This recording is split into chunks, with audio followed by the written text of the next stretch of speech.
I want to tell a little bit of a story of kind of my thinking when I first started or first had a thought regarding, okay, well, what is the actual role of a parent? And it came from a selfish place, which is quite interesting. So if you'll indulge me for a moment, I was thinking one day, I'm like, looking back at where I was when I was a child to where I am now, how much I've learned, how much I've grown, how much more I understand about the world, how much more I understand about myself. And then thinking, of course, well, one day I'm going to pass and all that knowledge is just going to go back into wherever it came from. And so I was thinking, God, it'd be good if I was able to pass that on to myself as a child, like all that knowledge, so I didn't have to take that long time to get to this point that I'm at now.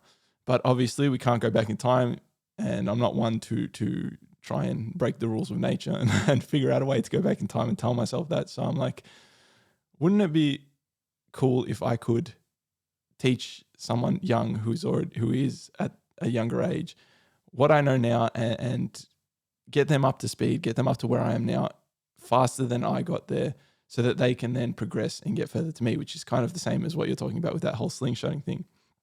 And that's where I was like, well, isn't that then kind of what the purpose of having children is to get them up to where is to, if you think about it selfishly, it's like, what are we apart from our experiences? Like, yes, we have a body, organs, and everything, possibly a soul, depends what you believe and how you perceive things.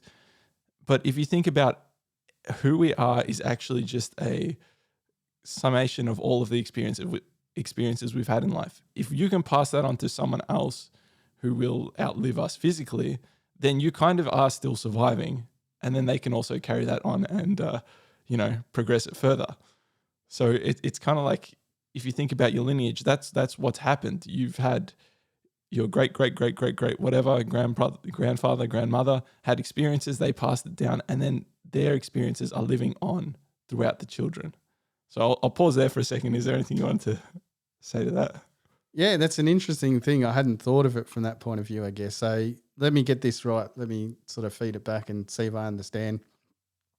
So the desire, so initially you have the desire of, like, you got to this age and you're like, imagine if I had all this knowledge when I was younger, how much better positioned I would be than I am now. And so knowing that you can't do that, the second best option is, okay, if I had a kid, then I can give it to them and I can see the benefit of the knowledge that I've gained through them as they go forward in life, because they've got that knowledge at an earlier age than you will be able to get it. And so the selfish part is wanting to pass that on and seeing. So you're sort of saying that as you pass that knowledge on, that's you living on, because that's the knowledge which you gained. That's a really interesting way to think of it, because I see whatever knowledge I've gained is a collective of those prior to me. So I don't necessarily, I'm not sure if, I can definitely see why people have kids. And it explains probably a few things about how kids are sometimes raised. So you imagine a father or a mum that wants their kid to be, I'm just going to use something random here, that wants to be elite at sport because they might be 30 or 40 years old and they go, oh, if I knew this when I was younger, if I knew the desire to have sport, or I was able to put myself in this position, then I would have lived a much better life. And so knowing that they can't do that, if they have kids, they sometimes might fall into a situation where they live through that kid. And the kid's not able to, kids sort of constrained in what they wanted to do. So it makes complete sense from that point of view, that people do that. I would think so. There's a saying, I can't remember it exactly, but it's like, you die twice. The first time is when they put you in the grave, and the second time is the last time anyone says your name. So it's kind of a similar thing where it's like you've got two beings, two versions of yourself, which would be your physical body. That's an obvious death. And then you've got some other entity that is you, that is pretty much your experiences, or they're saying it's your name. But to me, a name is just a shorthand for the amount of experiences, or the whole of the experiences that a person has had. Yeah, that makes you realize that opens up some really interesting uh, questions or discussion around, like, you imagine someone like Newton or Galileo Galileo.